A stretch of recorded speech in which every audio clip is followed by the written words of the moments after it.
a Campfire Tales production of The Watcher by J. Sheridan Le Fanu.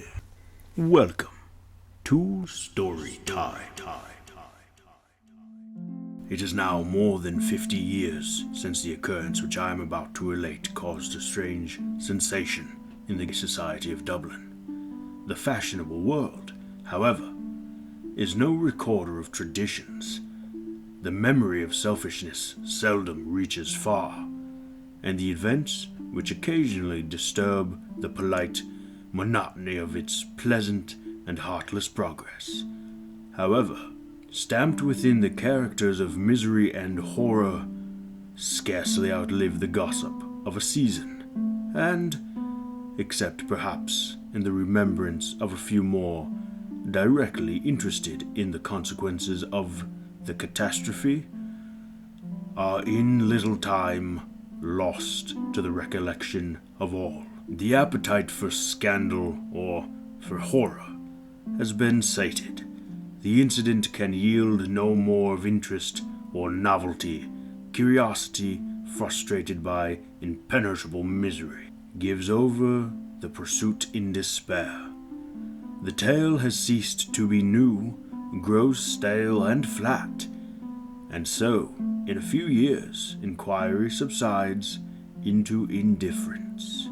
Somewhere about the year 1794, the younger brother of a certain baronet, whom I shall call Sir James Barton, returned to Dublin.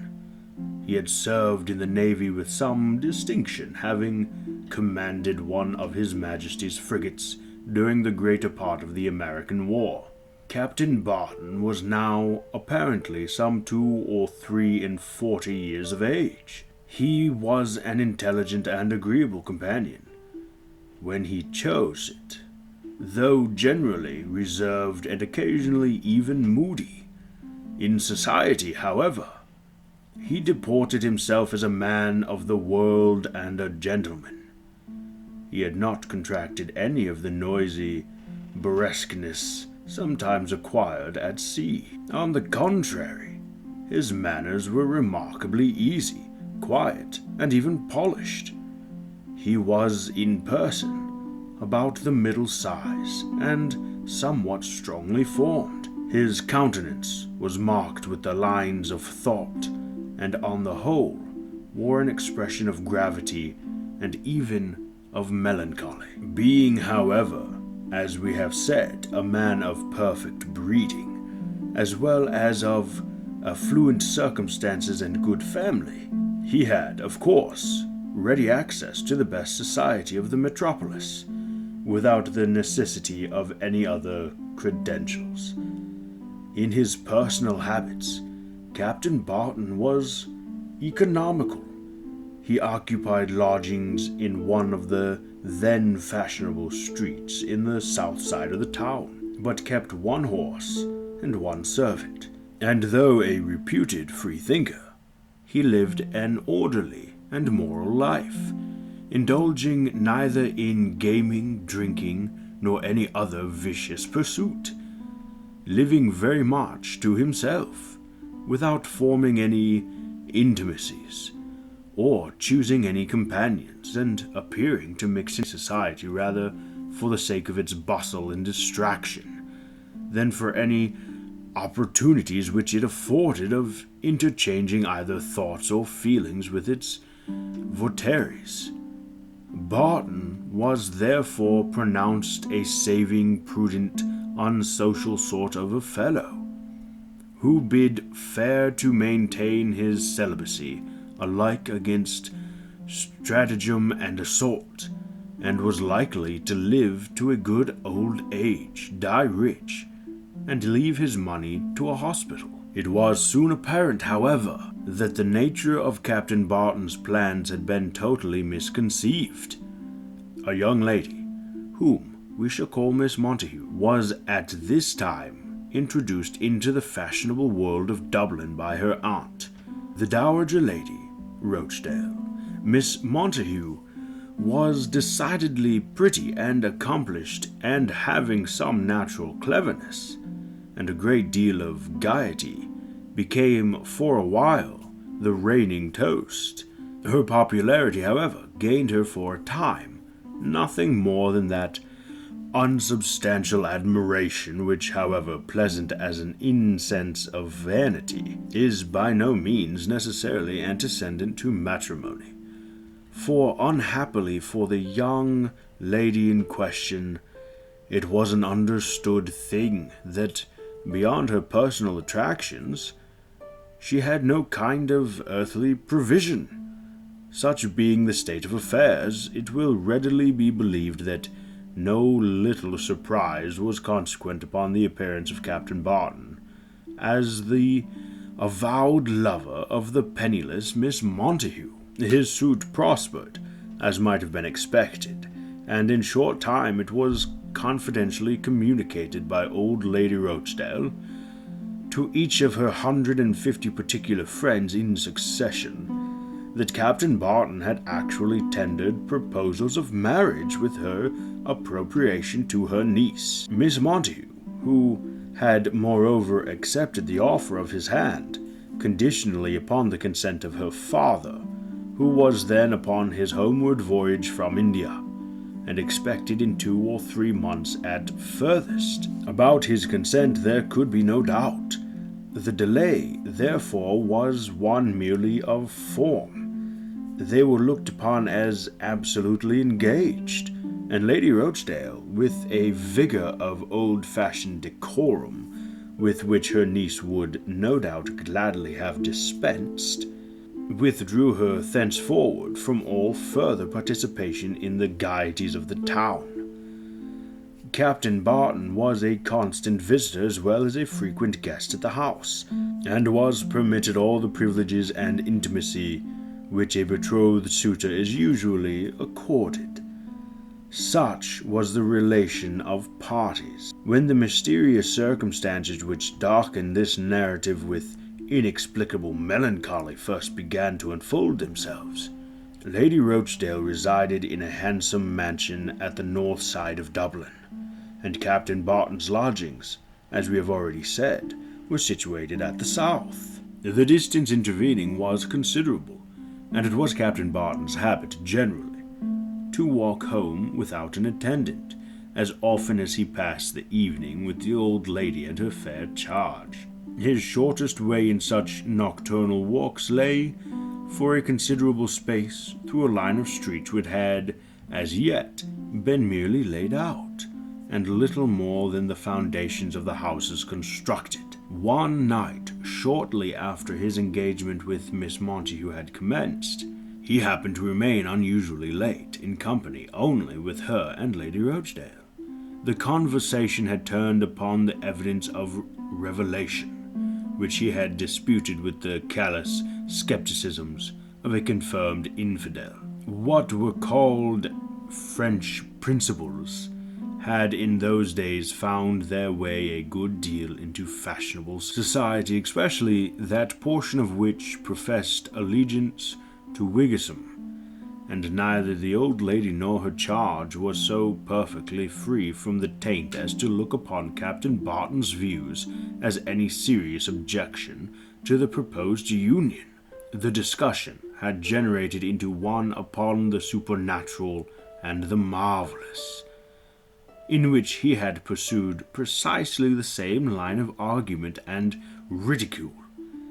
In all this, it is but true to state, Captain Barton was guilty of no affections. The doctrines upon which he insisted were, in reality, but too truly the basis of his own fixed belief, if so it might be called, and perhaps not the least strange of the many strange circumstances connected with this narrative, was the fact that the subject of the fearful influences we are about to describe was himself, from the deliberate conviction of years, an utter disbeliever in what are usually termed preternatural agencies. It was considerably past midnight when Mr. Barton took his leave and set out upon his solitary walk homeward. He rapidly reached the lonely road, with its unfinished dwarf walls tracing the foundations of the projected rows of houses on either side. The moon was shining mistily, and its imperfect light made the road he trod but additionally dreary. That utter silence, which has in it sometimes indefinably exciting, reigned there and made the sound of his steps, which alone broke it, unnaturally loud and distinct. He had proceeded thus some way, when on a sudden he heard other footsteps, pattering at a measured pace, and, as it seemed, about 20 steps behind him. The suspicion of being dogged is at all times unpleasant. It is, however, especially so in a spot so desolate and lonely, and this suspicion became so strong in the mind of Captain Barton that he abruptly turned about to confront his pursuers. But, though there were quite sufficient moonlight to disclose any object upon the road he had traversed, no form of any kind was visible. The steps he had heard could not have been the reverberation of his own, for he stamped his foot upon the ground and walked briskly up and down, in the vain attempt to wake an echo. Though by no means a fanciful person, he was at last compelled to charge the sounds upon his imagination, and treat them as an illusion.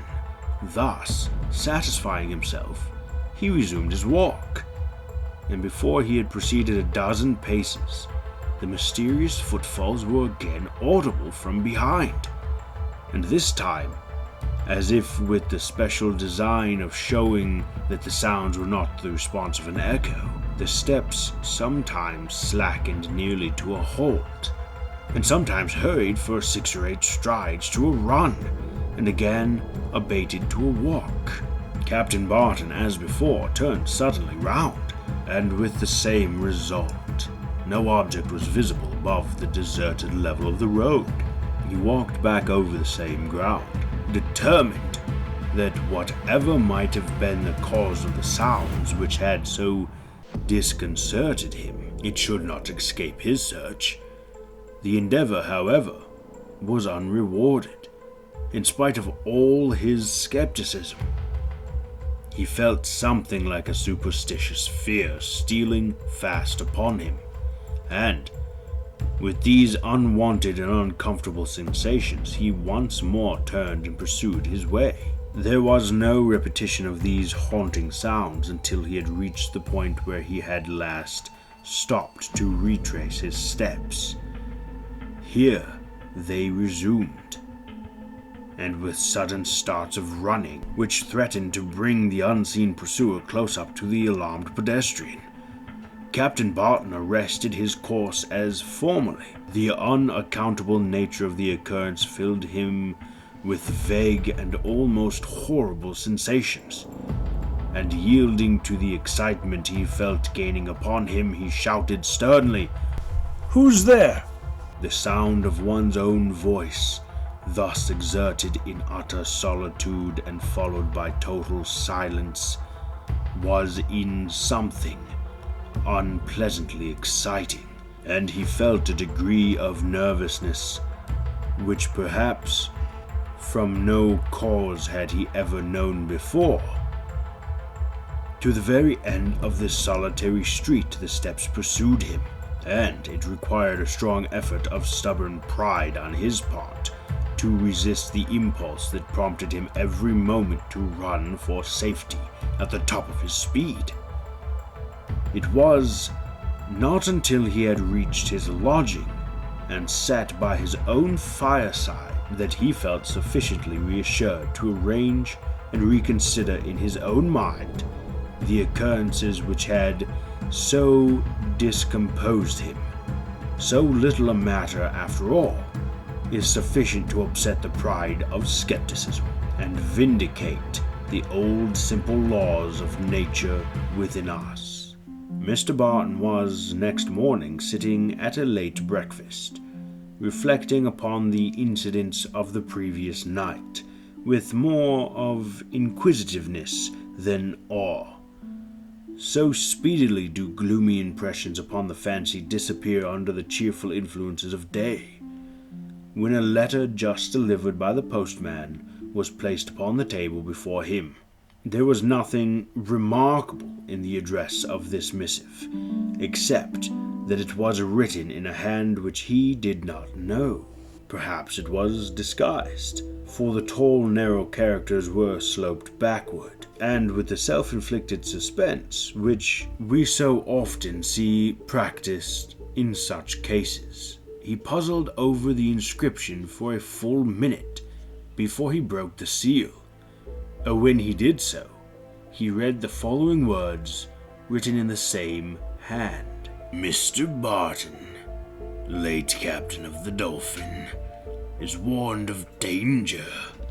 He will do wisely to avoid.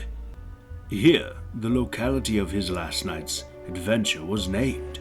If he walks there as usual, he will meet with something bad. Let him take warning once for all, for he has good reason to dread the Watcher. Captain Barton read and reread the strange effusion. In every light and in every direction he turned it over and over. He examined the paper on which it was written, and closely scrutinized the handwriting. Defeated here, he turned to the seal. It was nothing but a patch of wax, upon which the accidental impression of a coarse thumb was imperfectly visible. There was not the slightest mark, no clue or indication of any kind to lead him to even a guess as to its possible origin. The writer's object seemed a friendly one, and yet he subscribed himself as one whom he had good reason to dread.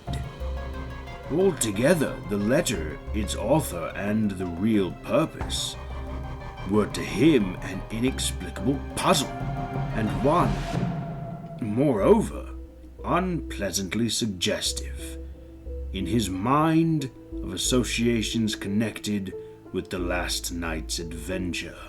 In obedience to some feeling, perhaps of pride, Mr. Barton did not communicate, even to his intended bride, the occurrences which we have just detailed. Trifling as they might appear, they had in reality most disagreeably affected his imagination, and he cared not to disclose even to the young lady in question what she might possibly look upon as evidences of weakness. The letter might very well be but a hoax, and the mysterious footfall but a delusion of his fancy. But although he affected to treat the whole affair as unworthy of a thought, it yet haunted him pertinaciously, tormenting him with perplexing doubts and depressing him with undefined apprehensions.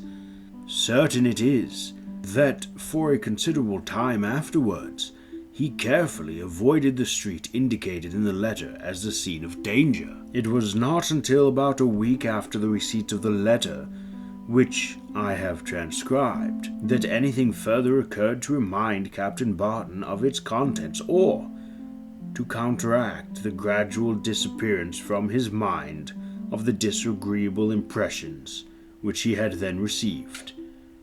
He was returning one night, after the interval I have stated, from the theatre, which was then situated in Crow Street, and having there handed Miss Montague and Lady Rochdale into their carriage, he loitered for some time with 2 or 3 acquaintances. With these, however, he parted close to the college, and pursued his way alone. It was now about 1 o'clock, and the streets were quite deserted. During the whole of his walk with the companions from whom he had just departed, he had been at times painfully aware of the sound of steps, as it seemed dogging them on their way.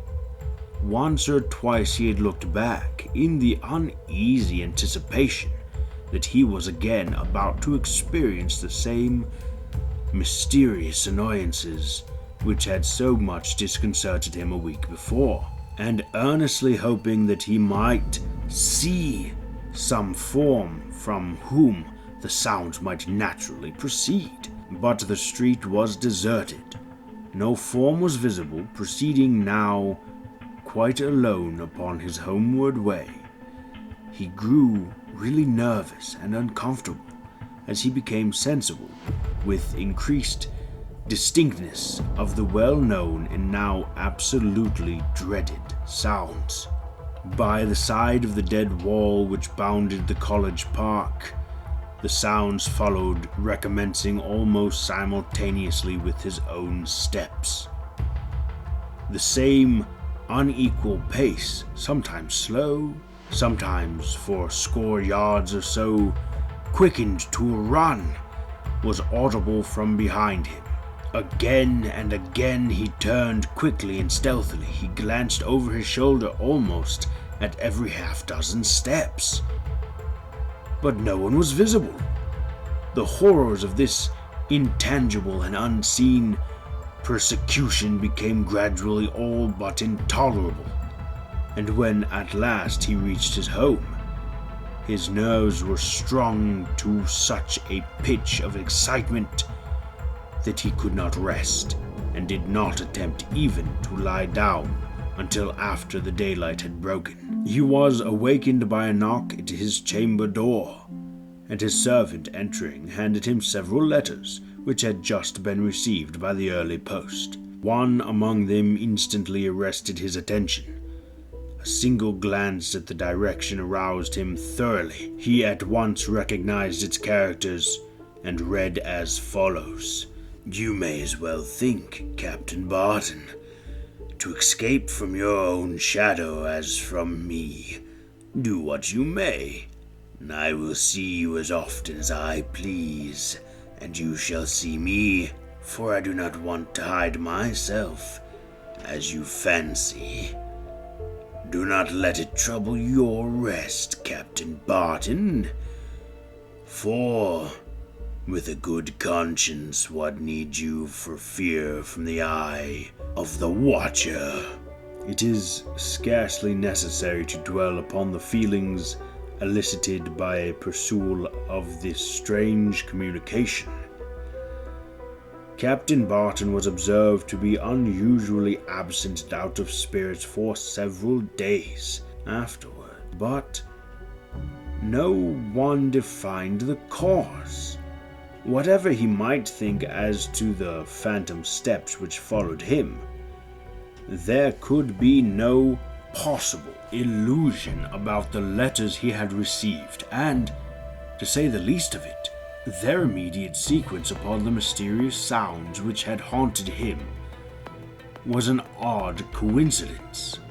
The whole circumstance, in his own mind, was vaguely and instinctively connected with certain passages in his past life, which, of all others, he hated to remember. It so happened that just about this time, in addition to his approaching nuptials, Captain Barton had, fortunately perhaps for himself, some business of an engrossing kind connected with the adjustment of a large and long liquidated claim upon certain property. The hurry and excitement of business had its natural effect in gradually dispelling the marked gloom which had for a time occasionally oppressed him, and in a little while his spirits had entirely resumed their accustomed tone. During all this period, however, he was occasionally dismayed by indistinct and half-heard repetitions of the same annoyance, and that in lonely places, in the daytime as well as after nightfall, These renewals of the strange impressions from which he had suffered so much were, however, desultory and faint, insomuch that often he really could not, to his own satisfaction, distinguish them between them and the mere suggestions of an excited imagination. One evening he walked down to the House of Commons with a Mr. Norcott, a member. As they walked down together, he was observed to become absent and silent, and to a degree so marked as scarcely to consist with good breeding, and this in one who was obviously, in all his habits, so perfectly a gentleman, seemed to argue the pressure of some urgent and absorbing anxiety. It was afterwards known that during the whole of that walk he had heard the well-known footsteps dogging him as he proceeded. This, however, was the last time he suffered from this phase of the persecution of which he was already the anxious victim. A new and a very different one was about to be presented. Of the new series of impressions which were afterwards gradually to work out his destiny, that evening disclosed the first, and, but for its relation to the train of events which followed, the incident would scarcely have been remembered by any one. As they were walking in at their passage, a man, of whom his friend could afterwards remember only that he was short in stature, looked like a foreigner, and wore a kind of travelling cap, walked very rapidly, and as if under some fierce excitement, directly towards them, muttering to himself fast and vehemently the while. The odd-looking person proceeded straight toward Barton, who was foremost, and halted, regarding him for a moment or two with a look of menace and fury almost maniacal, and then turning about as abruptly, he walked before them at the same agitated pace, and disappeared by a side passage. Norcott distinctly remembered being a good deal shocked at the countenance and bearing of the man, which indeed irresistibly impressed him with an undefined sense of danger, such as he never felt before or since from the presence of anything human.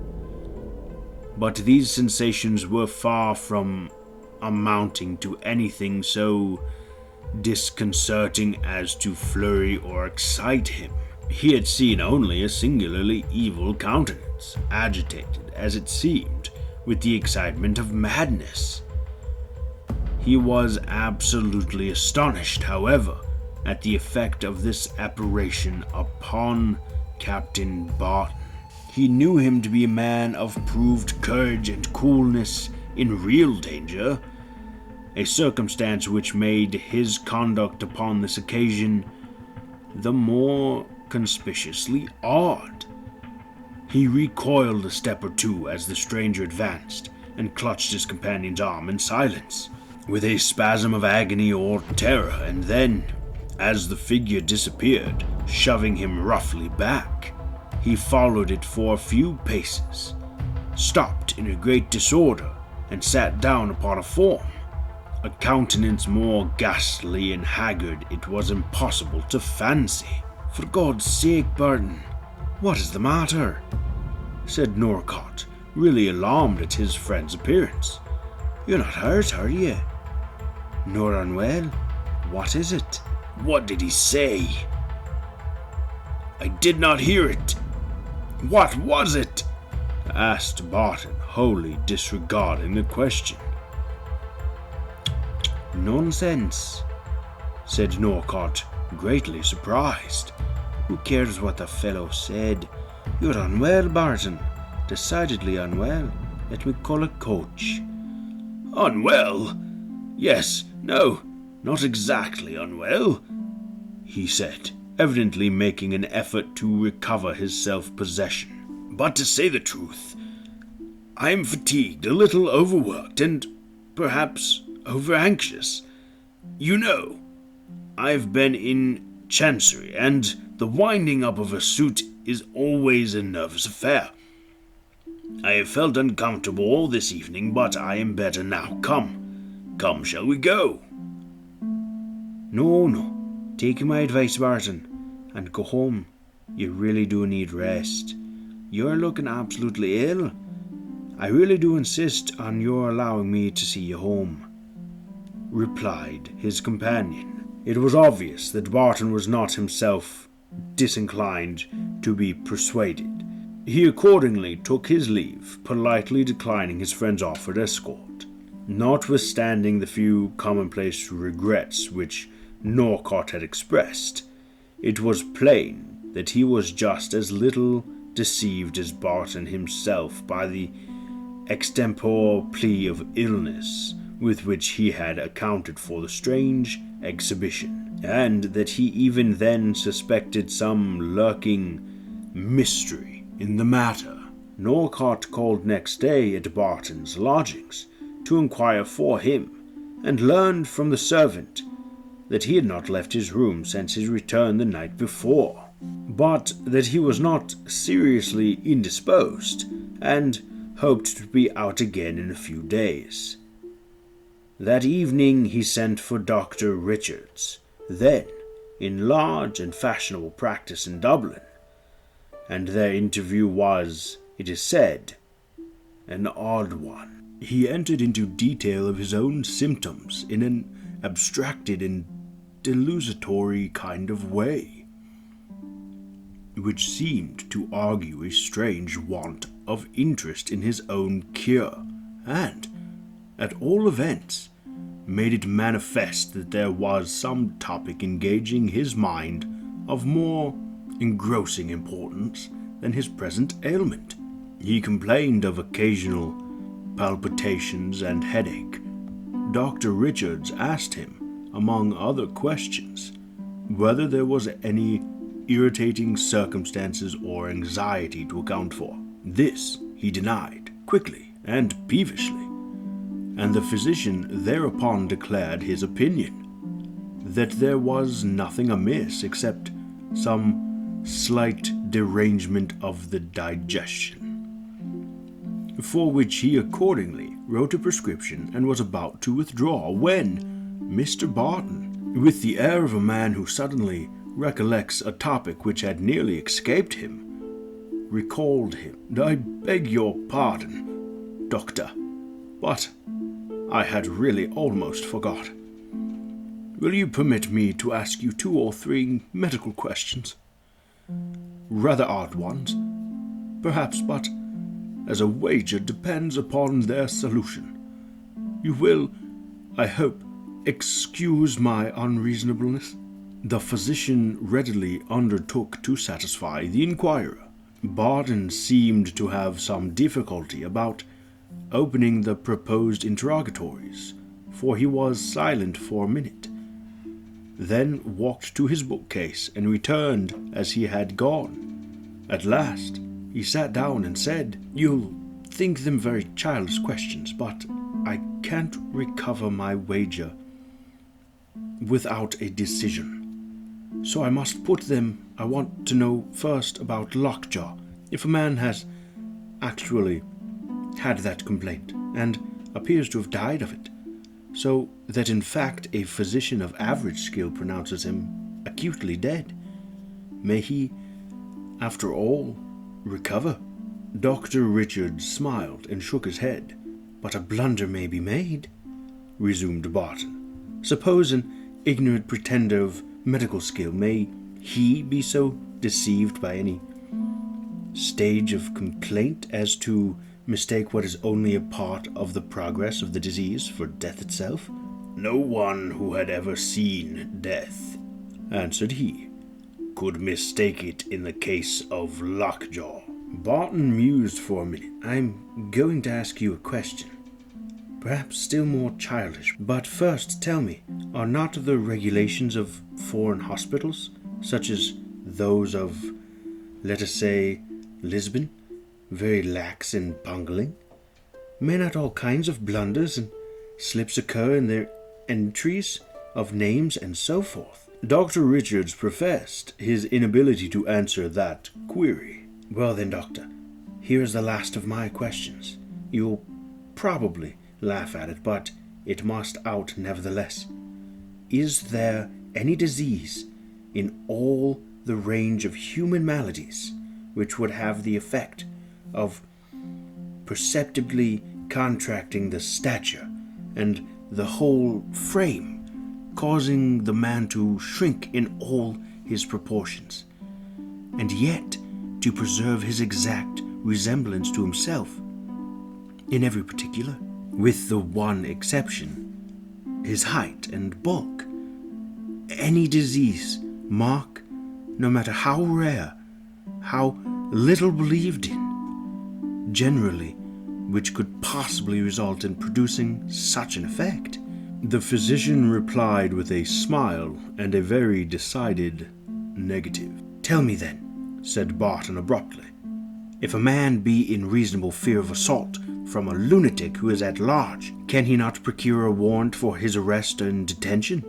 Really, that is more of a lawyer's question than one in my way, replied Dr. Richards. But I believe on applying to the magistrate, such a course would be directed. The physician then took his leave, but just as he reached the hall door, remembered that he had left his cane upstairs and returned. His reappearance was awkward, for a piece of paper which he recognized as his own prescription was slowly burning upon the fire, and Barton sitting close by with an expression of settled gloom and dismay. Dr. Richards had too much tact to appear to observe what presented itself, but he had seen quite enough to assure him that the mind, and not the body, of Captain Barton was in reality the seat of his sufferings. A few days afterward, the following advertisement appeared in the Dublin newspaper. If Sylvester Yelland, formerly a foremast man on board His Majesty's frigate Dolphin, or his nearest of kin, will apply to Mr. Robbery Smith, solicitor, at his office, he or they may hear of something greatly to his or their interest. Admission may be had at any hour up to 12 o'clock at night for the next fortnight, should parties desire to avoid observation, and the strictest secrecy as to all communications intended to be confidential shall be honorably observed. The Dolphin, as we have mentioned, was the vessel which Captain Barton had commanded, and this circumstance connected with the extraordinary exertions made by the circulation of handbills, etc., as well as the repeated advertisement to secure for this strange notice the utmost possible publicity, suggested to Dr. Richards the idea that Captain Barton's extreme unease was somehow connected with the individual to whom the advertisement was addressed, and he himself the author of it. This, however, it is needless to add, was no more than a conjecture, for no information whatsoever as to the real purpose of the advertisement itself was divulged by the agent, nor yet any hint as to who his employer might be. Mr. Barton, although he had latterly begun to earn for himself the character of a hypochondriac, was yet very far from deserving it. Though by no means lively, he had yet naturally what are termed even spirits, and was not subject to continual depressions. He soon, therefore, began to return to his former habits, and one of the earliest symptoms of the healthier tone of spirits was his appearing at a grand dinner of the Freemasons, of which worthy fraternity he was himself a brother.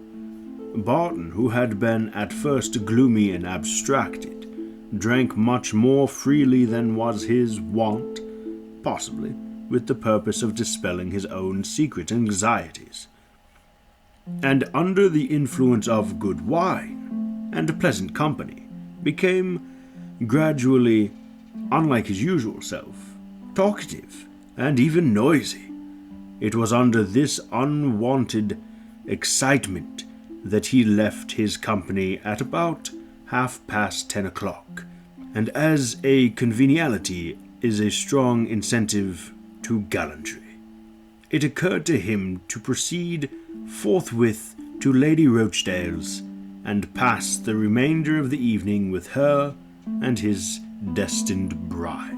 Accordingly, he was soon at, and chanting gaily with the ladies. It is not to be supposed that Captain Barton had exceeded the limits which propriety describes to good fellowship. He had merely taken enough of wine to raise his spirits, without, however, in the least degree unsteadying his mind, or affecting his manners. With this undue elevation of spirits had supervened an entire oblivion or contempt of those undefined apprehensions which had for so long weighed upon his mind, and to a certain extent estranged him from society. But as the night wore away, and his artificial gaiety began to flag, these painful feelings gradually intruded themselves again, and he grew abstracted and anxious as heretofore.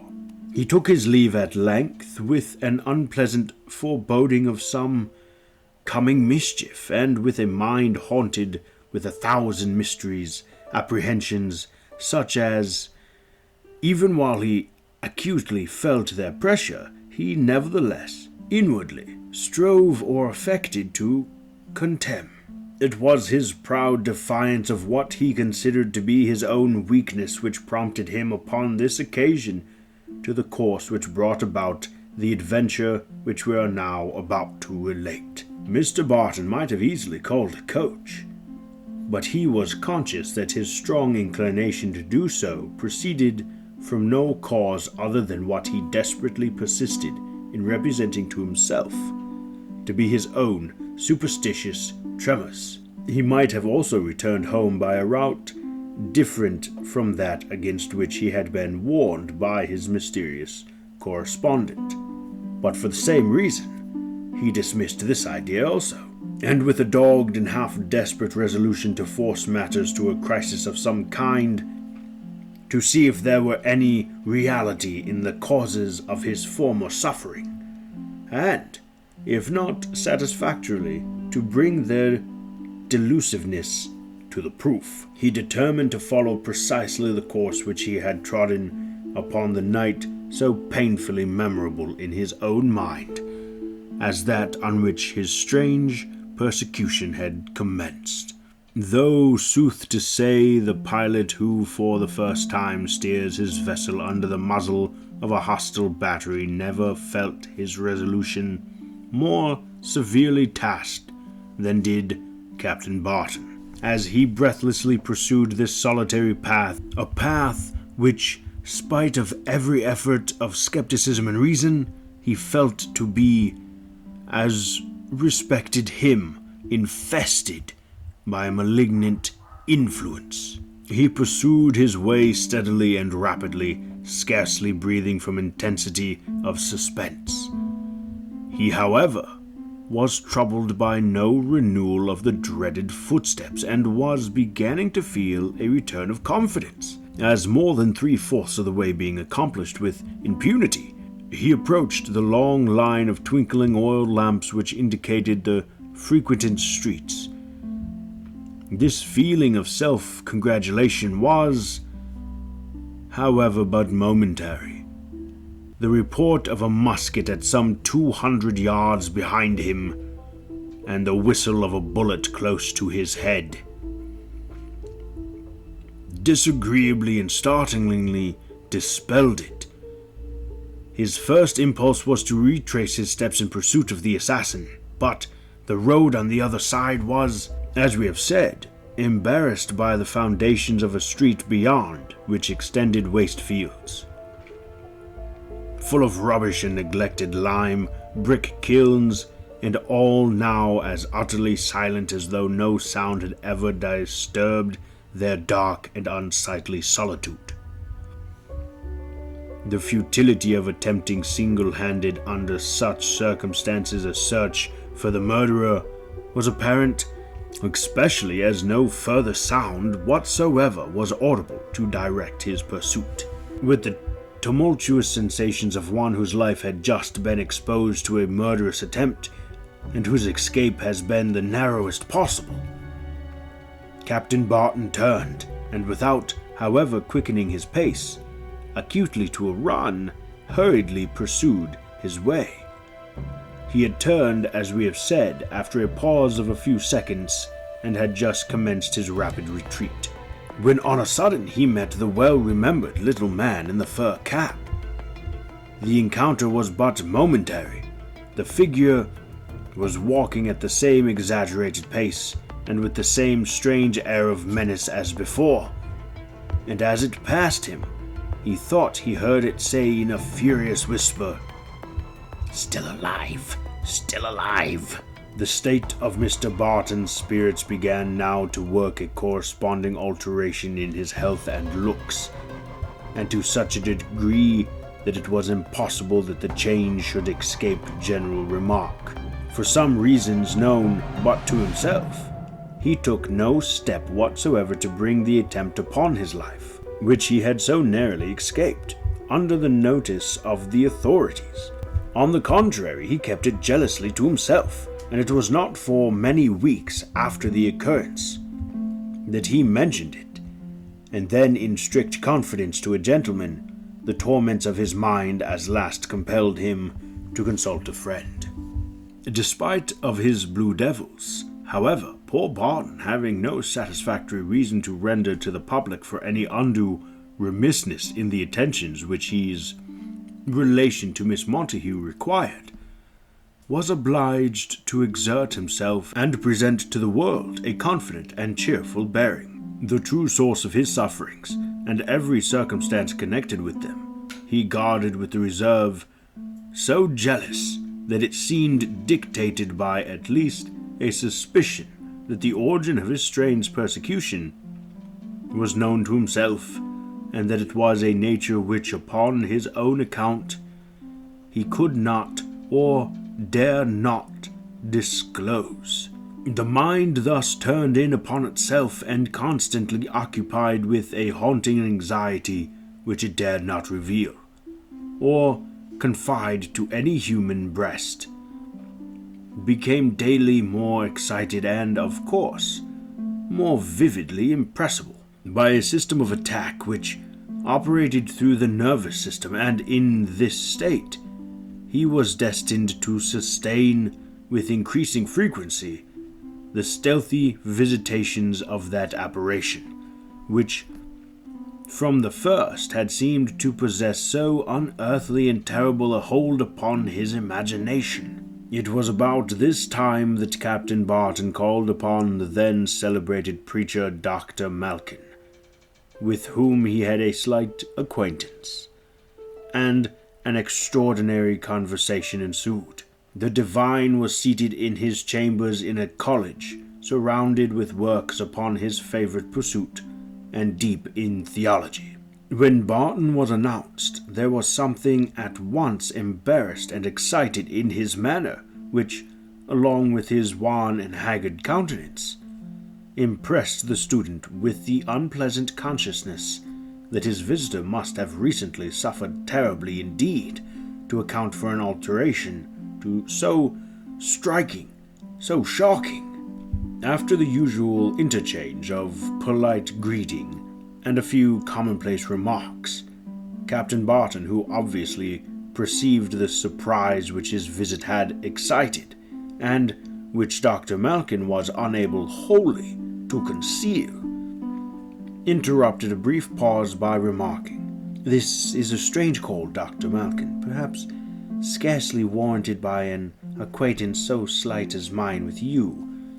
I should not, under ordinary circumstances, have ventured to disturb you, but my visit is neither an idle nor impertinent intrusion. I am sure you will not so account it when Dr. Malkin interrupted him with assurances such as good breeding suggested, and Barton resumed. I am come to ask your patience by asking your advice. When I say your patience, I might indeed say more. I might have said your humanity, your compassion, for I have been and am a great sufferer. My dear sir, replied the churchman, it will indeed afford me infinite gratification if I can give you a comfort in any distress of mind. But, I know what you would say, resumed Barton quickly. I am an unbeliever, and therefore incapable of deriving help from religion. But don't take that for granted. At least you must not assume that. However unsettled my convictions may be, I do not feel a very deep interest in the subject. Circumstances have lately forced it upon my attention in such a way as to compel me to review the whole question in a more candid and teachable spirit, I believe, than I ever studied in it before. Your difficulties, I take it for granted, refer to the evidence of revelation, suggested the clergyman. Why, no. Yes.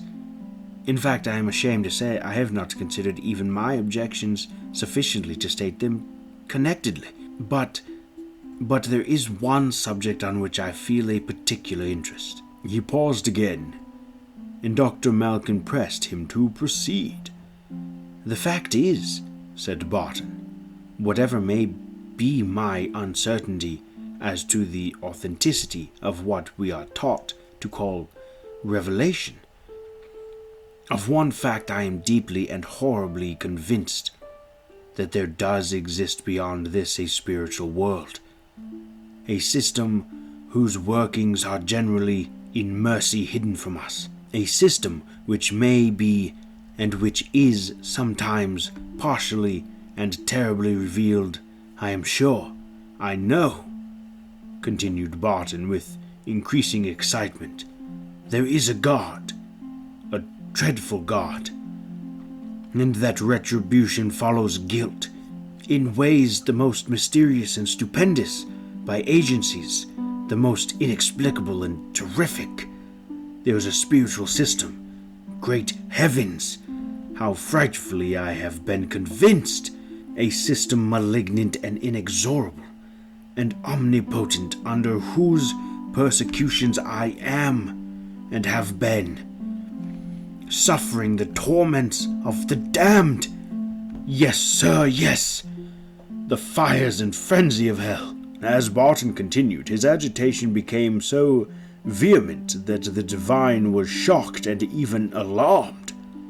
The wild and excited rapidity with which he spoke, and above all, the indefinable horror which stamped his features, afforded a contrast to his ordinary cool and unimpassioned self-possession, striking and painful in the last degree. My dear sir, said Dr. Malkin after a brief pause, I fear you have been suffering much, indeed, but I venture to predict that the depression under which you labor will be found to originate in purely physical causes, and that with a change of air and the aid of a few tonics, your spirit will return, and the tone of your mind be once more cheerful and tranquil as heretofore.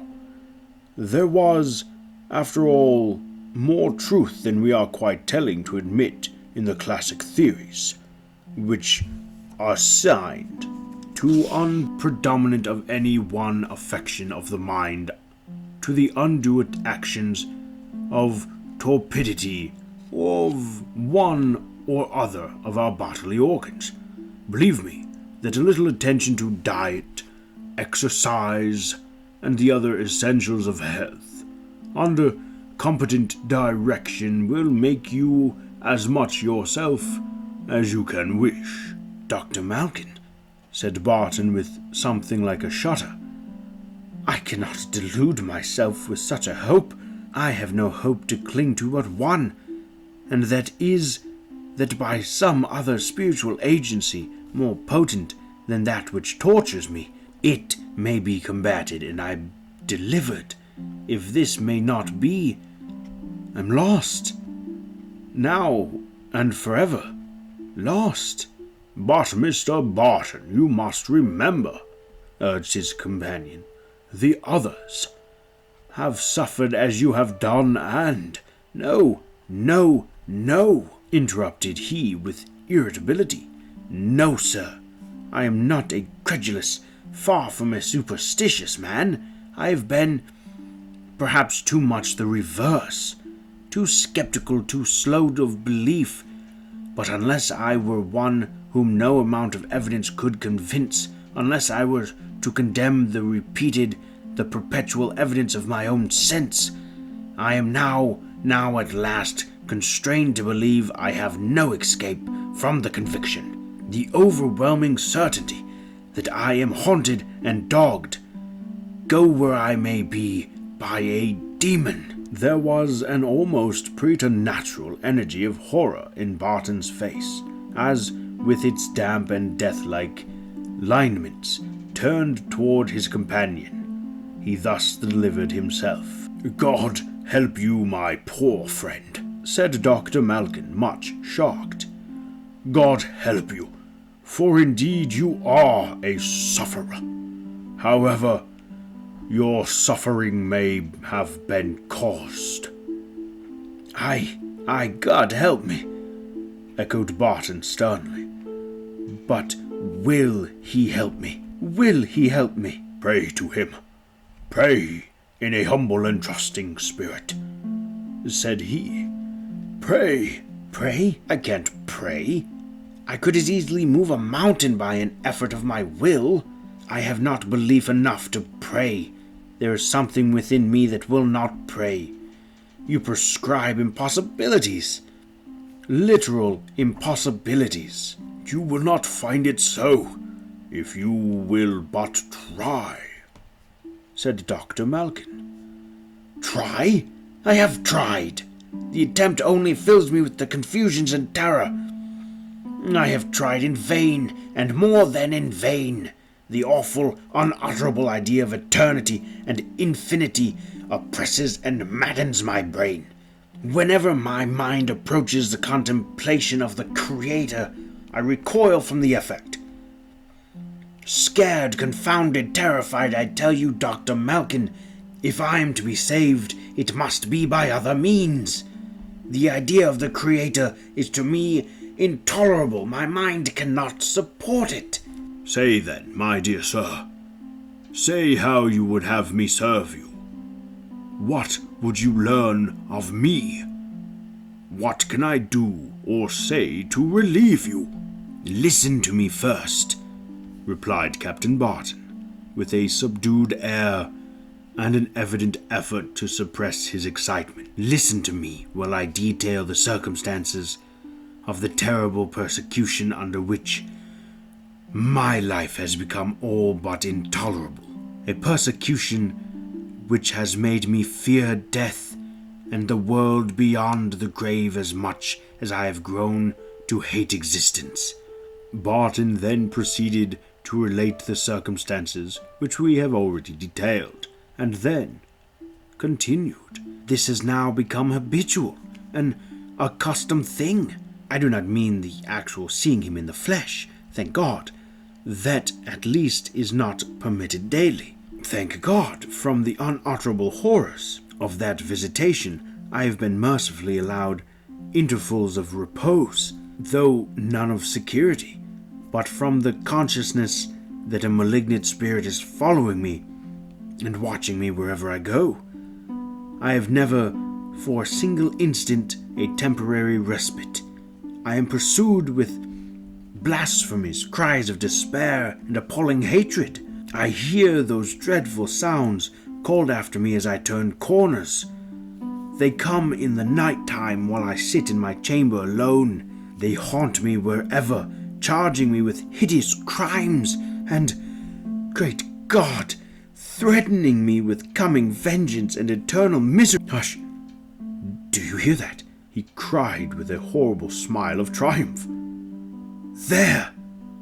There, that will convince you! The clergyman felt the chillness of horror irresistibly steal over him, while, during the wail of a sudden gust of wind, he heard, or fancied he heard, the half-articulate sounds of rage and derision mingling in their sough. Well, what do you think of that?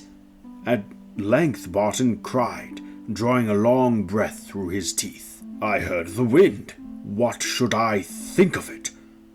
What is there remarkable about it? The prince of the powers of the air, muttered Barton with a shudder. My dear sir, said the student, with an effort to reassure himself, for though it was broad daylight, there was nevertheless something disagreeably contagious in the nervous excitement under which his visitor so obviously suffered. You must not give way to those wild fancies. You must resist those impulses of the imagination. I resist the devil, and he will flee from thee, said Barton in the same tone. But how resist him? There it is. There's the rub. What am I to do? What can I do? My dear sir, this is fancy. You are your own tormentor. No, sir. Fancy has no part of it, answered Barton, somewhat sternly. Fancy, forsooth, was it that made you, as well as me, here? But this moment, those appalling accents of hell. Fancy indeed, no. But you have seen this person frequently. Why have you not accosted or secured him?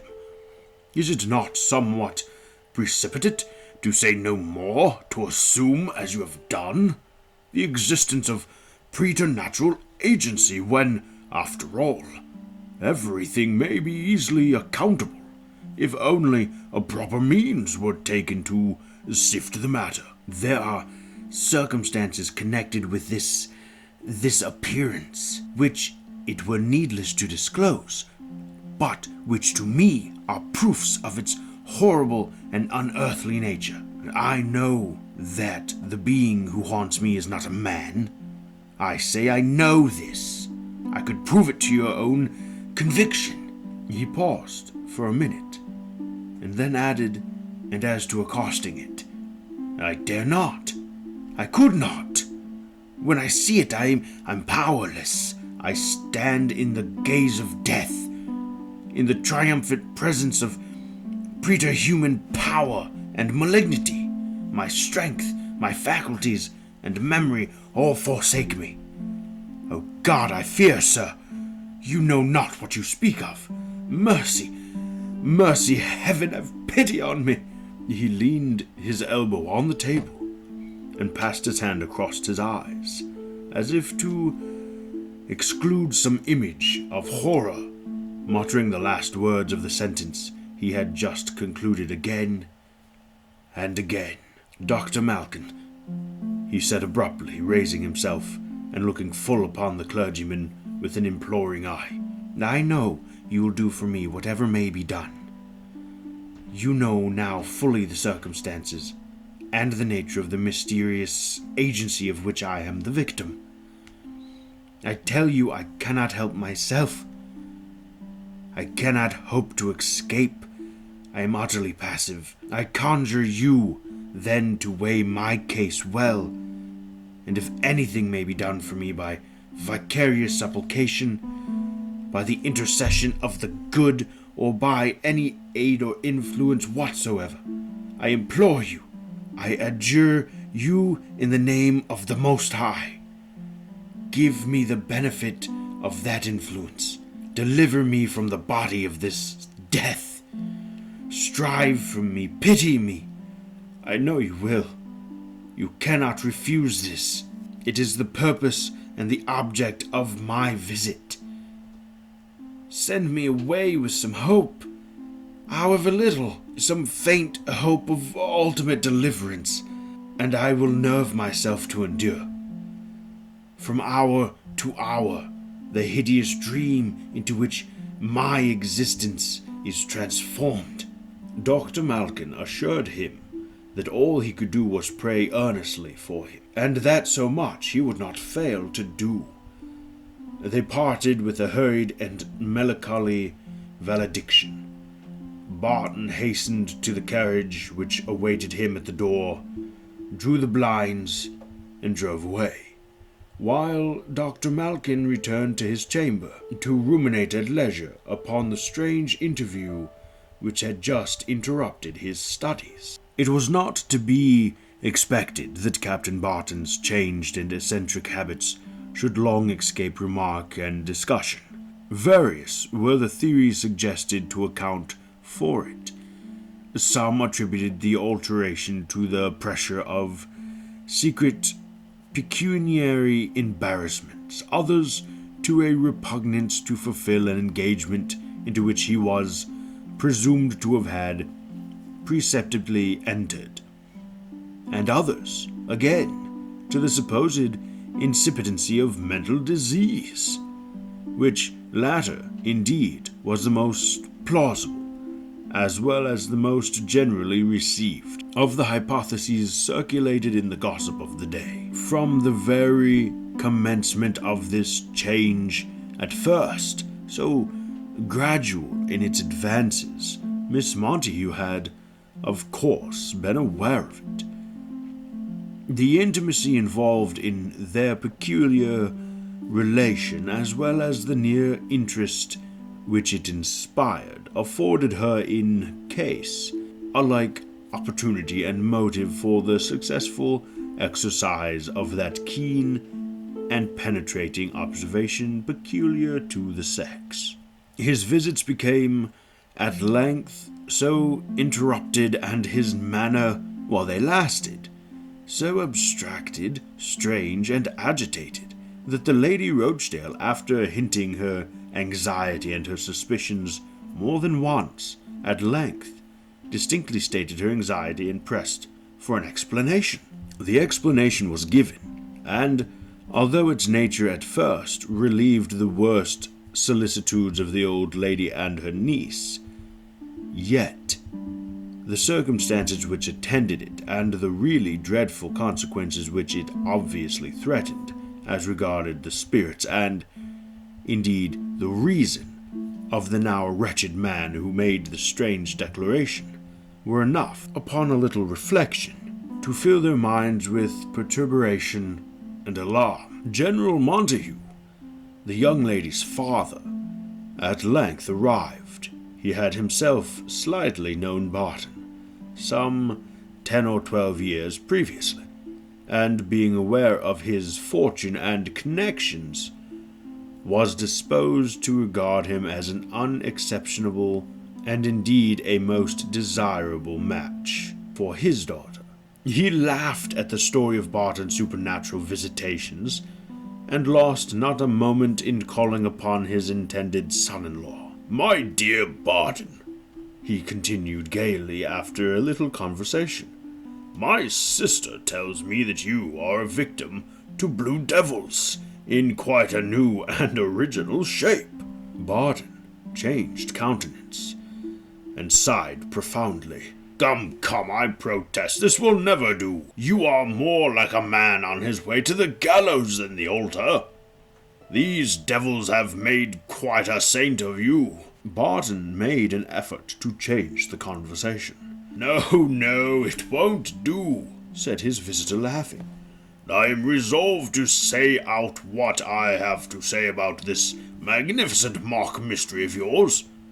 Come, you must not be angry, but really, It is too bad to see you at your time of life, absolutely frightened into good behavior, like a naughty child, by a bugaboo, and as far as I can learn, a very particularly contemptible one. Seriously, though, my dear Barton, I have been a good deal annoyed at what they tell me, but at the same time, thoroughly convinced that there is nothing in the matter that may not be cleared up with just a little attention and management.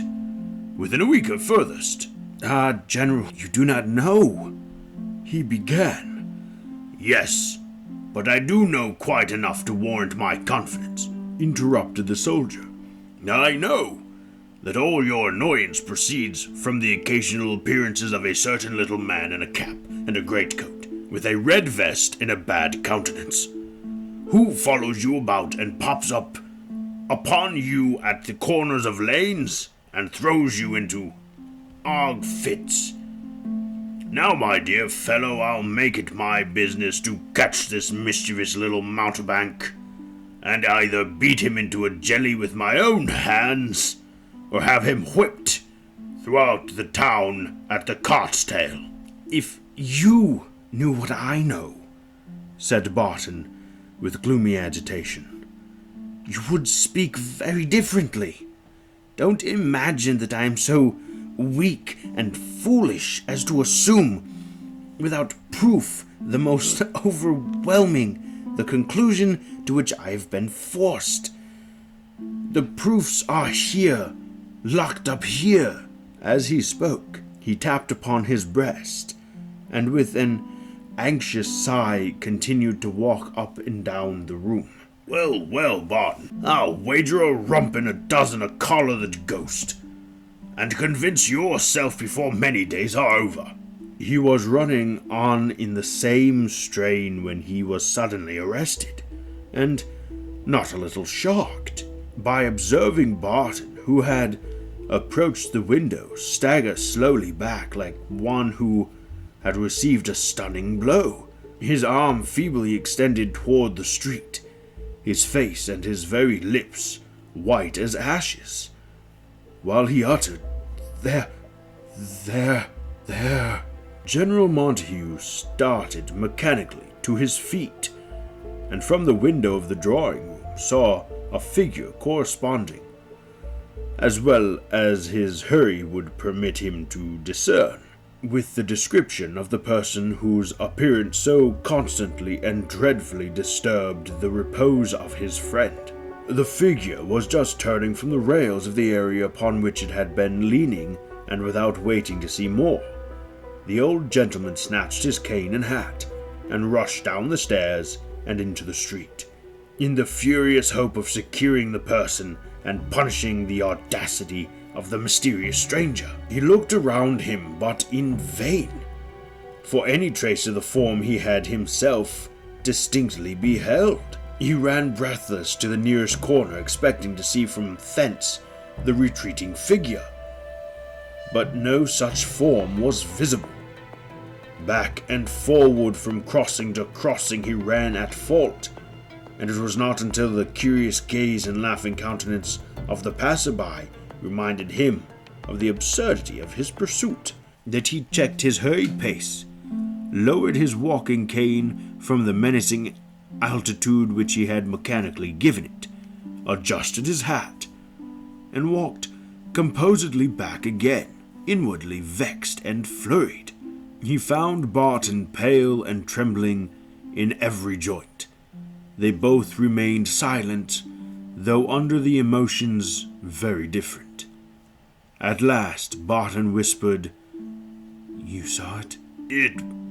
Him? Someone, you mean? To be sure I did, replied Montague testily. But where's the good or the harm of seeing him? The fellow runs like a lamplighter. I wanted to catch him, but he had stolen away before I could reach the hall. However, it is no great matter next time, I dare say. I'll do better, and egad if I once come within reach of him, I'll introduce his shoulders to the weight of my cane, in a way to make him cry peccavee." Notwithstanding General Montague's undertakings and exhortations, however, Barton continued to suffer from the self-same unexplained cause. Go how, when or where he would, he was still constantly dogged or confronted by the hateful being who had established over him so dreadful and mysterious an influence. Nowhere, and at no time, was he secure against the odious appearance which haunted him with such diabolical perseverance. His depression, misery, and excitement became more settled and alarming every day, and the mental agonies that ceaselessly preyed upon him being at last so sensibly to affect his general health that Lady Rochdale and General Montague succeeded, without indeed much difficulty, in persuading him to try a short tour on the continent, in the hope that an entire change of scene would, at all events, have the effect of breaking through the influences of local association, which the more skeptical of his friends assumed to be by no means inoperative in suggestion and perpetrating what they conceived to be a mere form of nervous illusion. General Montague, moreover, was persuaded that the figure which haunted his intended son-in-law was by no means the creation of his own imagination, but, on the contrary, a substantial form of flesh and blood, animated by a spiteful and obstinate resolution, perhaps with some murderous object in perspective. To watch and follow the unfortunate gentleman, even this hypothesis was not a very pleasant one. Yet it was plain that if Barton could once be convinced that there was nothing preternatural in the phenomenon, which he had hitherto regarded in that light, the affair would lose all its terrors in his eyes, and wholly cease to exercise upon his health and spirits the baneful influence which it had hitherto done. He therefore reasoned that if the annoyance were actually escaped from the mere change of scene, it obviously could not have originated in any supernatural agency. Yielding to their persuasions, Barton left Dublin for England, and accompanied by General Montague, they posted rapidly to London, and thence to Dover, whence they took the packet with a fair wind to Calais. The general's confidence in the result of the expedition on Barton's spirits had risen day by day since their departure from the shores of Ireland. For, to the inexpressible relief and delight of the latter, he had not since then so much as even once fancied a repetition of those impressions which had, when at home, drawn him gradually down to the very abyss of horror and despair. This exemption from what he had begun to regard as the inevitable conditions of his existence, and the sense of security which began to pervade his mind, were inexpressibly delightful, and, in the exaltation of what he considered his deliverance, he indulged in 1,000 happy anticipations for a future into which so lately he had hardly dared to look. In short, both he and his companions secretly congratulated themselves upon the termination of that persecution which had been, in its immediate victim, a source of such unspeakable agony. It was a beautiful day, and a crowd of idlers stood upon the jerry to receive the packet and enjoy the bustle of the new arrival. Montague walked a few paces in advance of his friend, and as he made his way through the crowd, A little man touched his arm and said to him in a broad, provincial patois, "Monsieur is walking too fast. He will lose his sick comrade in the throng. For by my faith, the poor gentleman seems to be fainting." Montague turned quickly and observed that Barton did indeed look deadly pale. He hastened to his side. "My poor fellow, are you ill?" he asked anxiously. The question was unheeded, and twice repeated ere Barton stammered, I saw him. I saw him." "Him? Who? Where? When did you see him? Where is he?" cried Montague, looking around him. "I saw him, but he's gone," repeated Barton faintly. "But where? Where? For God's sake, speak!" urged Montague vehemently. "It is but this moment. Here." "But what did he look like? What had he on? What did he wear? Quick, quick!" urged his excited companion, ready to dart among the crowd and collar the delinquent on the spot. "He touched your arm. He spoke to you. He pointed to me. God be merciful to me. There is no escape," said Barton in the low, subdued tones of intense despair. Montague had already bustled away in all the flurry of mingled hope and indignation. But though the singular personnel of the stranger who had accosted him was vividly and perfectly impressed upon his recollection, he failed to discover among the crowd even the slightest resemblance to him. After a fruitless search in which he enlisted the service of several of the bystanders, who aided all the more zealously as they believed he had been robbed, he at length, out of breath and baffled, gave over the attempt. "Oh, my friend, it won't do," said Barton with the faint voice and bewildered, ghastly look of one who has been stunned by some mortal shock. "There is no use in contending with it. Whatever it is, the dreadful association between me and it is now established. I shall never escape. Never.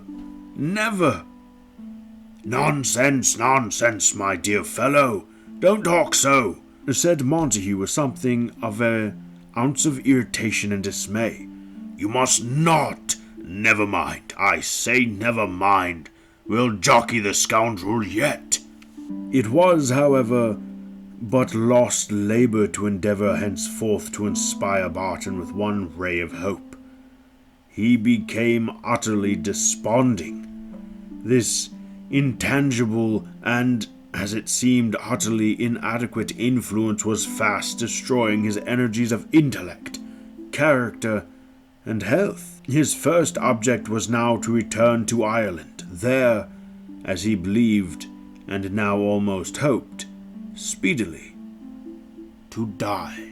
To Ireland, accordingly, he came, and one of the first faces he saw upon the shore was again that of his implacable and dreaded persecutor.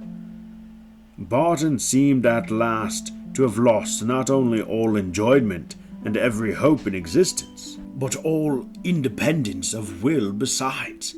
He never submitted himself passively to the management of the friends most nearly interested in his welfare. With the apathy of entire despair, he implicitly assented to whatever measures they suggested and advised, and, as a last resource, it was determined to remove him to a house of Lady Rochdale's in the neighbourhood of Clontarf, where, with the advice of his medical attendant, who persisted in his opinion that the whole train of impressions resulted merely from some nervous derangement, it was resolved that he was to confine himself strictly to the house and to make use only of those apartments which commanded a view of an enclosed yard, the gates of which were to be kept jealously locked.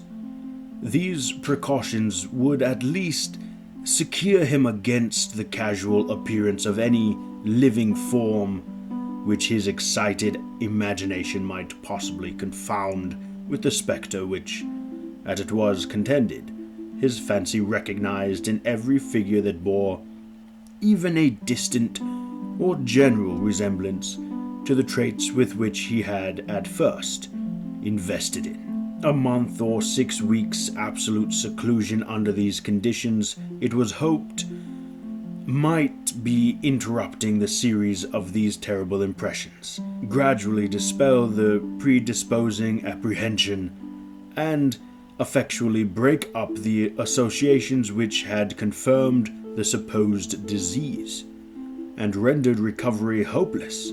Cheerful society in that of his friends was to be constantly supplied, and on the whole, very sanguine expectations were indulged in, that, under this treatment, the obstinate hypochondria of the patient might at length give way. Accompanied therefore by Lady Rochdale, General Montague, and his daughter, his own affianced bride, poor Barton himself, never daring to cherish a hope of his ultimate emancipation from the strange horrors under which his life was literally wasting away, took possession of the apartments whose situation protected him against the dreadful intrusions from which he shrank with such unutterable terror.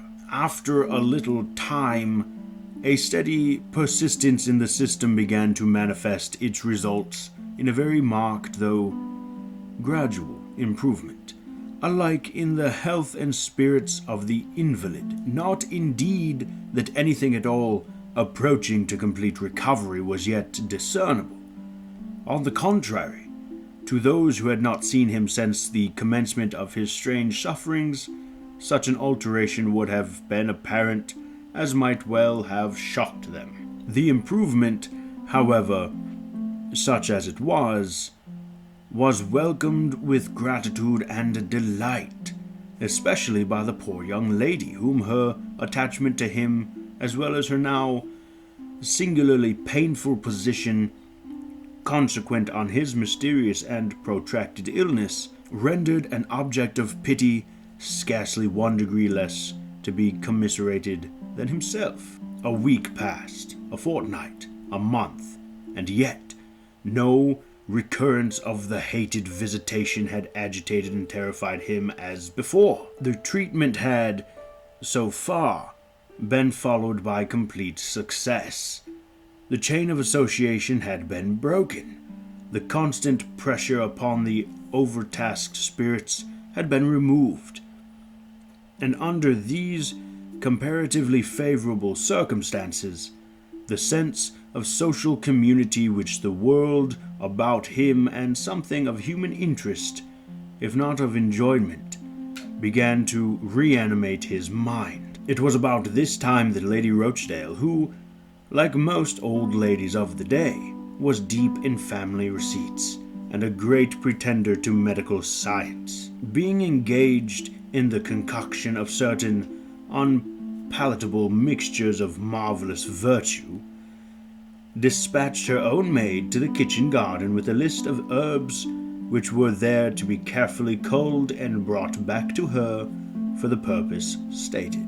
The handmaiden, however, returned with her task scarce half completed, and a good deal flurried and alarmed. Her mode of accounting for her precipitant retreat and evident agitation was odd, and to the old lady, unpleasantly startling. It appeared that she had repaired to the kitchen garden, pursuant to her mistress's directions, and had there begun to make the specified selection among the rank and neglected herbs which crowded one corner of the enclosure, and while engaged in this pleasant labor, she carelessly sang a fragment of an old song, as she said, to keep herself company. She was, however, interrupted by a sort of mocking echo of the air she was singing, and looking up she saw, through the old thorn hedges which surrounded the garden, a singularly ill-looking little man, whose countenance wore the stamp of menace and malignity, standing close to her on the other side of the hawthorn screen. She described herself as utterly unable to move or speak, while he charged her with a message for Captain Barton, the substance of which she distinctly remembered to have been to the effect that he, Captain Barton, must come abroad as usual and show himself to his friends out of doors, or else prepare for a visit in his own chamber. On concluding this brief message, the stranger had, with a threatening air, got down into the outer ditch, and seizing the hawthorn stems in his hands, seemed on the point of climbing through the fence. A feat which might have been accomplished without much difficulty. Without, of course, awaiting this result, the girl, throwing down her treasures of thyme and rosemary, had turned and run with the swiftness of terror to the house. Lady Rochdale commanded her, on pain of instant dismissal, to observe an absolute silence respecting all that portion of the incident which related to Captain Barton, and, at the same time, directed instant search to be made by her men in the garden and fields adjacent. This measure, however, was attended with the usual unsuccess, and filled with fearful and indefinable misgivings, Lady Rochdale communicated the incident to her brother. The story, however, until long afterwards, went no further, and of course, it was jealously guarded from Barton, who continued to mend, though slowly and imperfectly. Barton now began to walk occasionally in the courtyard which we have mentioned, and which, being surrounded by a high wall, commanded no view beyond its own extent. Here he therefore considered himself perfectly secure, and, but for a careless violation of orders by one of the grooms, he might have enjoyed, at least for some time longer, his much-prized immunity.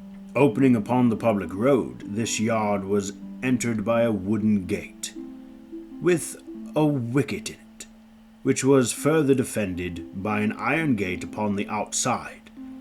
Strict orders had been given to keep them carefully locked, but in spite of these, it had happened that one day, as Barton was slowly pacing the narrow enclosure in his accustomed walk, and reaching the further extremity was turning to retrace his steps, he saw the boarded wicket ajar, and the face of his tormentor immovably looking at him through the iron bars. For a few seconds he stood riveted to the earth, breathless and bloodless, in the fascination of that dreaded gaze, and then fell helplessly upon the pavement.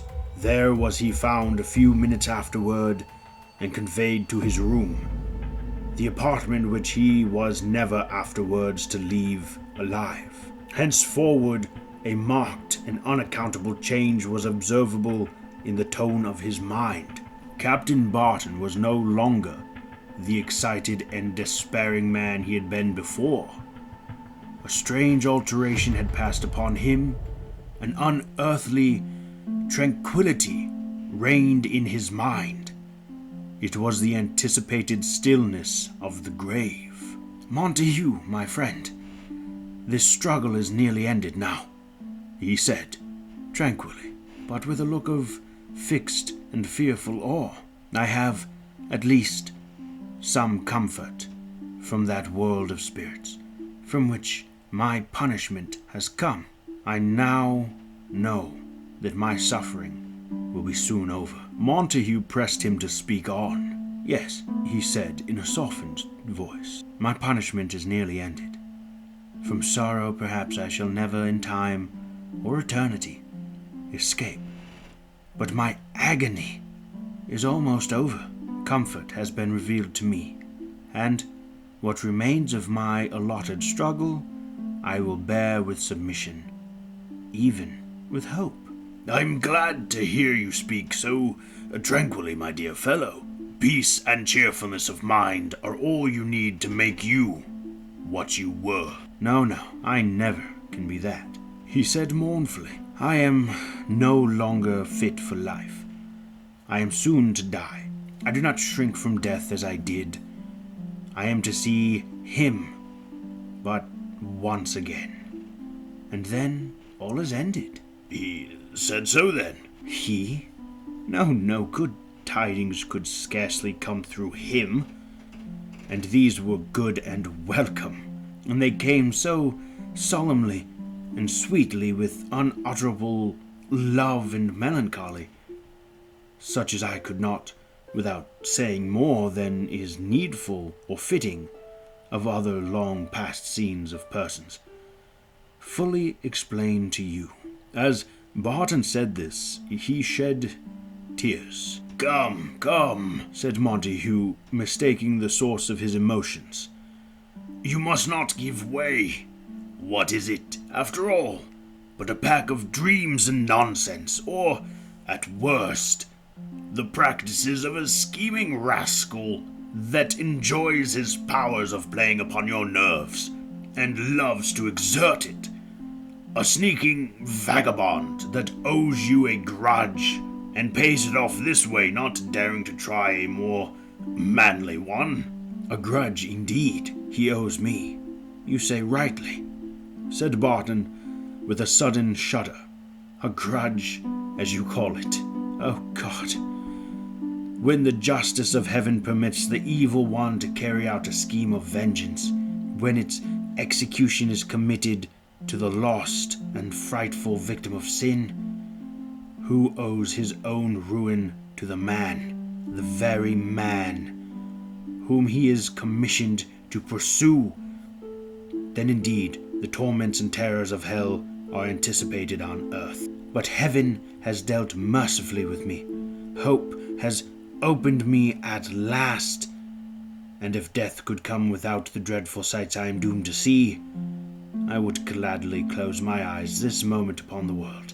But though death is welcome, I shrink with an agony you cannot understand, a maddening agony, an actual frenzy of terror, from the last encounter with that demon who has drawn me thus to the verge of chasm, and who is himself to plunge me down.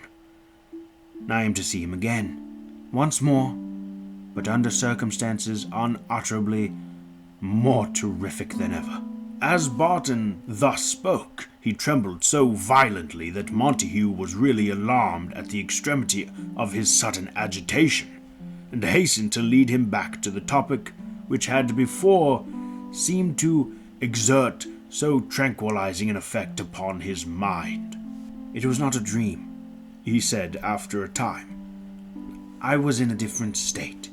I felt differently and strangely, and yet it was all as real, as clear and vivid as what I now see and hear. It was a reality. And what did you see and hear? Urged his companion. When I awakened from the swoon I fell into, on seeing him, said Barton, continuing as if he had not heard the question. It was slowly, very slowly. I was reclining by the margin of a broad lake, surrounded by misty hills, and a soft, melancholy, rose-colored light illuminated it all. It was indescribably sad and lonely, and yet more beautiful than any earthly scene. My head was leaning on the lap of a girl, and she was singing a strange and wondrous song that told, I know not how, whether by words or harmony, of all my life, all that is past, and all that is still to come. And with the song the old feelings that I thought had perished within me came back, and tears flowed from my eyes, partly for the song and its mysterious beauty, and partly for the unearthly sweetness of her voice. Yet I know the voice, oh, how well! And I was spellbound as I listened and looked at the strange and solitary scene, without stirring, almost without breathing, and alas, without turning my eyes toward the face that I knew was near me, so sweetly powerful was the enchantment that held me, and so slowly and softly the song and scene grew fainter and ever fainter to my senses till all was dark and still again. And then I wakened to this world, as you saw, comforted, for I knew that I was forgiven much. Barton wept again long and bitterly. From this time, as we have said, the prevailing tone of his mind was one of profound and tranquil melancholy. This, however, was not without its interruptions. He was thoroughly impressed with the conviction that he was to experience another and final visitation, illimitably transcending in horror all he had before experienced. From this anticipated and unknown agony he often shrunk in such paroxysms to abject terror and distraction as filled the whole household with dismay and superstitious panic, even though among them who affected to discredit the superstition of preternatural agency in the matter were often in their secret souls visited during the darkness and solitude of night with qualms and apprehensions which they would not have readily confessed, and none of them attempted to dissuade Barton from the resolution on which he now systematically acted, of shutting himself up in his own apartment. The window blinds of his room were kept jealously down, and his own man was seldom out of his presence, day or night, his bed being placed in the same chamber. This man was an attached and respectable servant, and his duties, in addition to those ordinarily imposed upon valets, but which Barton's independent habits generally dispensed with, were to attend careful to the simple precautions by means of which his master hoped to exclude the dreadful intrusion of the watcher, as the strange letter he had first received had designated his persecutor. And in addition to attending to these arrangements, which consisted merely in anticipating the possibility of his master's being, through any unscreened window or opened door, exposed to the dreaded influence, the valet was never to suffer him to be for one moment alone. Total solitude, even for a minute, had become to him now almost intolerable. As the idea of going abroad into the public ways, it was an instinctive anticipation of what was coming.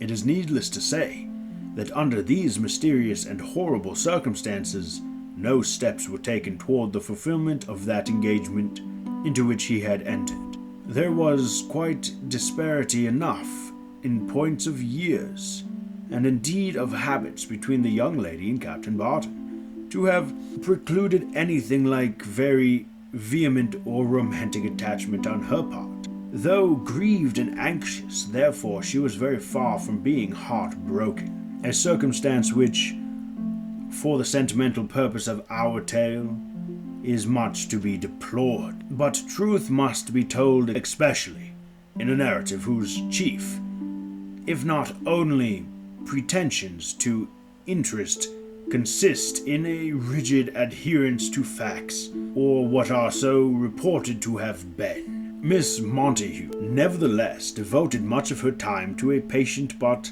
fruitless attempt to cheer up the unhappy invalid. She read for him and conversed with him, but it was apparent that whatever exertions he made, the endeavor to escape from the one constant and ever-present fear that preyed upon him was utterly and miserably unavailing. Young ladies, as all the world knows, are much given to the cultivation of pets, and among those who shared the favour of Miss Montague was a fine old owl, which the gardener, who caught him napping among the ivory of a ruined stable, had dutifully presented to the young lady.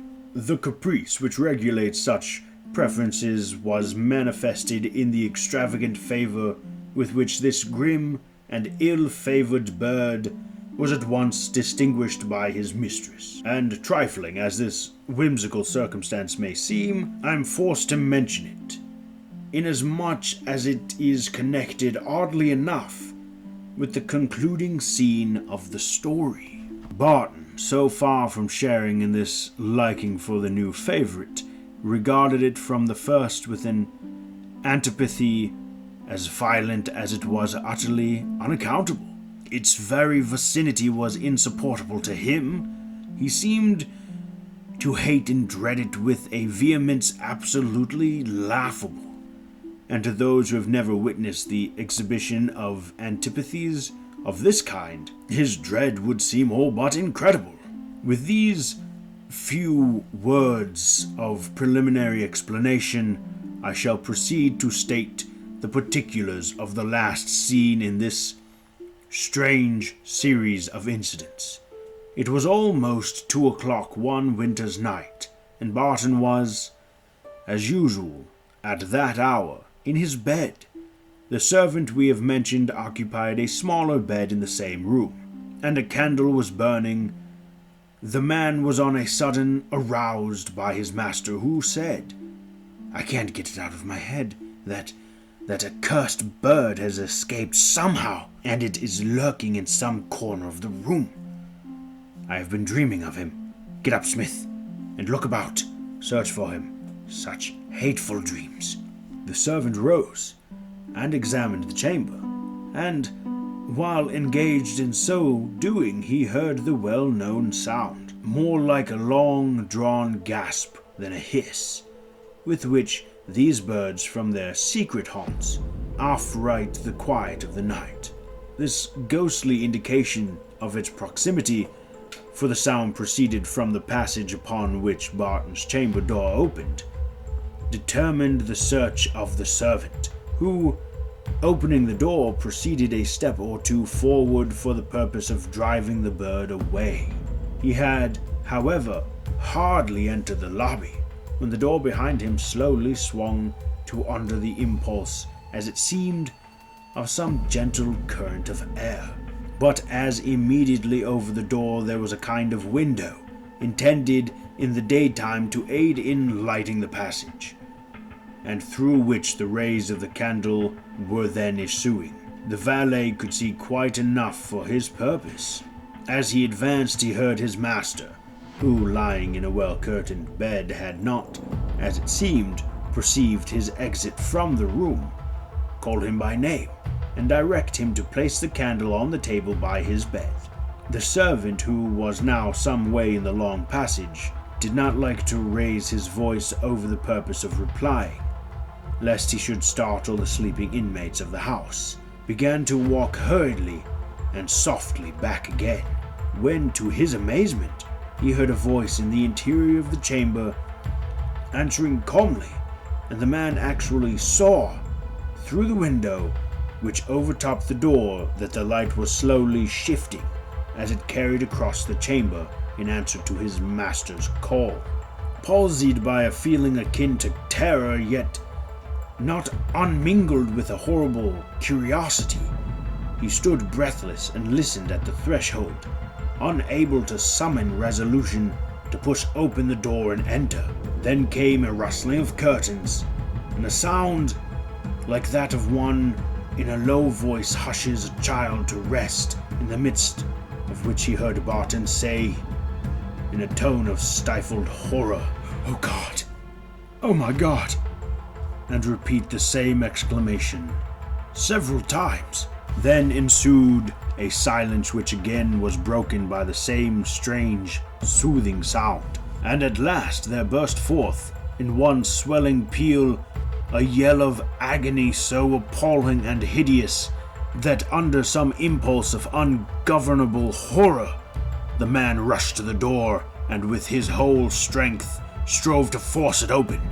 Whether it was that, in his agitation, he had himself but imperfectly turned the handle, or that the door was really secured upon the inside, he failed to effect an entrance, and as he tugged and pushed, yell after yell rang louder and wilder through the chamber, accompanied all the while by the same hushing sounds. Actually freezing with terror and scarce knowing what he did, the man turned and ran down the passage, wringing his hands in the extremity of horror and irresolution.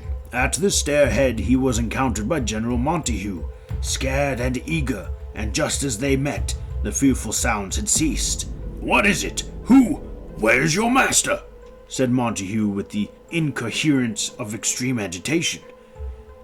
Has anything, for God's sake, is anything wrong?" "Lord have mercy on us. It's all over," said the man, staring wildly towards his master's chamber. "He's dead. Sir, I'm sure he's dead." Without waiting for inquiry or explanation, Montague, closely followed by the servant, hurried to the chamber door, turned the handle and pushed it open. As the door yielded to his pressure, the ill-omened bird of which the servant had been in search, uttering its spectral warning, started suddenly from the far side of the bed and flying through the doorway close over their heads, and extinguishing in its passage the candle which Montague carried, crashed through the skylight that overlooked the lobby and sailed away into the darkness of the outer space. "There it is. God bless us," whispered the man after a breathless pause. "Curse that bird," muttered the general, startled by the suddenness of the apparition and unable to conceal his discomposure. "The candle was moved," said the man after another breathless pause. "See, they put it by the bed." "Draw the curtains, fellow, and don't stand gaping there," whispered Montague sternly. The man hesitated. "Hold this, then," said Montague impatiently, thrusting the candlestick into the servant's hands, and himself advancing to the bedside, he drew the curtains apart.